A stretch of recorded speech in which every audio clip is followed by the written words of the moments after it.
Right now, across the globe, the UN stands by America as we struggle for democracy, human rights, and world prosperity. We need the UN to run smoothly because we have a stake in where the UN is headed. We need the UN to continue, even hurry on its current course, straight towards a more stable and prosperous world that serves America's strategic, economic, humanitarian, and political interests. As we meet here today, votes in Sudan are being counted to determine whether South Sudan should secede. America has strongly backed this process with enormous diplomatic and financial contribution, and in that we are joined by the United Nations, which has allocated money and more than 10,000 UN workers, peacekeepers, and volunteers to support the referendum. In Côte d'Ivoire, where the U.S. has long sought peace and stability, the entire UN system holds fast for democracy and against genocide. The Security Council has called on the nation's defeated president to recognize the results of the referendum, and UN peacekeepers now stand as the sole line of protection for Côte d'Ivoire's democratically elected president. The UN has partnered with America to battle the nuclear threat Iran poses. Just last summer, the UN Security Council imposed its toughest ever sanctions on Iran. Defense Secretary Gates heaped praise on the UN resolution, and EU and others have joined America in putting in place tough sanctions that are having an economic impact on the Iranian government.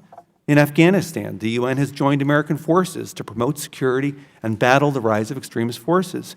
The UN provided support for Afghanistan's independent electoral authorities and has facilitated the removal of landmines and weapons, making Afghanistan safer for civilians and American forces. And not far from our shores, the UN battles mightily to stabilize and reconstruct earthquake-shattered Haiti, a country with close ties to America. UN peacekeepers patrol the streets, provide security to many displaced Haitians, train the Haitian police, and feed nearly 2 million Haitians a day. And right here at home, the UN is promoting American economic interests and creating jobs. For every dollar invested by the U.S. in the UN, American firms receive approximately $1.50 in UN contracts and other benefits.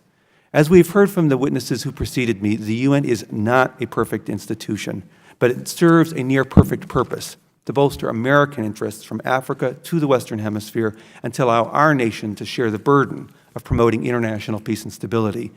The UN now has greatly improved its ability to identify and correct waste, fraud, and abuse. The General Assembly created the Independent Audit Advisory Committee, a move recommended by the Gingrich-Mitchell UN Task Force, and which is now headed by David Walker, the former U.S. Comptroller and head of GAO. The Secretary General recently appointed a Canadian with decades of auditing and oversight experience as Undersecretary General for Internal Oversight Services. The UN has also moved aggressively to strengthen its ethical culture. A new UN ethics office is in place, and all UN funds and programs created individual ethics offices or agreed to use the Secretariat's ethics office. Led by a U.S. attorney, the UN ethics office oversees the new financial disclosure statements required by UN employees above a certain level and with fiduciary responsibilities. Since 2007, the UN has mandated ethics and integrity training for all UN staff members. Over the past 2 years, the UN has also taken significant steps to ensure that the most productive and effective workforce possible. The UN created a professional and independent system made up of 15 judges to address employment issues. The U.S. decision to join the Human Rights Council has also produced tangible results. The U.S. led 55 other countries in a successful effort to criticize Iran for its human rights violations. Effective U.S. diplomacy has also improved the Council's ability to address specific countries of concern. Nevertheless, some of the most challenging and serious human rights violations continue to go unaddressed, and the Council itself places undue focus on Israel. As with any public institution, fine-tuning the operation is a continual process, but the UN is a very different institution today than it was just 5 or 6 years ago.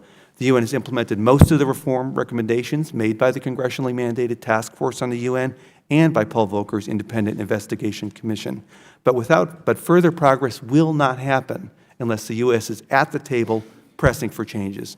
And that means that we must pay our dues to the UN on time and in full without threats of withholding our contribution. When we act otherwise, we send a strong and provocative signal that we are more interested in tearing the UN down than making it better and going it alone rather than working with all sides.